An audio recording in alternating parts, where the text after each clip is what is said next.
মই কালি আপোনালোকক কৈছিলোঁ যে ৱাছ কটনৰ কাপোৰ লৈ আহিম বুলি, আৰু আজি মই লৈ আহিছোঁ আপোনালোকক দেখাবলৈ লৈছোঁ। আৰু এই কাপোৰযোৰ বহুত মৰম লগা হয়, মানে কালাৰটো বহুত চুইট হয়। আপোনালোকে দেখিছে চাগে, গম পাইছে। আৰু এইটো পূৰা পাৰ্পল কালাৰত আছে, আৰু গোটেই গাতে দেখিছে নহয় ফুল আছে। আৰু এয়া আঁচলটো আপোনালোকক মই দেখুৱাইছোঁ, এয়া আঁচলটো। আৰু ইয়াত দুটা কালাৰ আছে, এটা ব্লুত আছে। মেখেলা এয়া আপোনালোকে দেখিছে, আঁঠুলৈকে ফুল আছে, আঁঠুলৈকে ফুল আছে আপোনালোকে দেখিছে। এয়া চব কিমান মৰম লগা হয়। ওচৰৰ পৰা আপোনালোকে এবাৰ ধৰিব পাৰিছেনে, কিন্তু কেমেৰাত ধৰিব পাৰিছেনে গম নাপাওঁ, কিন্তু ওচৰৰ পৰা বহুত বেছি মৰম লাগিছে। আৰু ইয়াৰ পতিকেইটা হ'ল চাদৰৰ পতিকেইটা, এইকেইটা হ'ল চাদৰৰ পতি। চাদৰৰ পতি এয়া হ'ল ব্লাউজ, ব্লাউজৰ পিচটো হ'ল এইটো। আৰু ইয়াৰে পতি এটা আপোনালোকৰ আহিব, ব্লাউজত থাকিব। আৰু এয়া চাওক আপোনালোকৰ, এইটো যদি আপোনালোকৰ ভাল লাগে।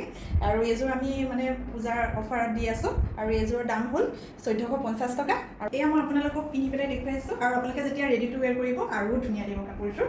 আৰু এয়া মই পিন্ধি পেলাই দেখাইছোঁ। আৰু আপোনালোকৰ যদি পচন্দ হৈছে জল্দি জল্দি মোক কণ্টেক্ট কৰক। আপোনালোকক মই হোৱাটছআপ নাম্বাৰটো স্ক্ৰীণত দি দিছোঁ, তাতে আপোনালোকে মেছেজ কৰিব। আৰু জল্দি জল্দি কৰিব, কাৰণ পূজাৰ অফাৰ জানিছেই, নহ'লে শেষ হৈ যাব।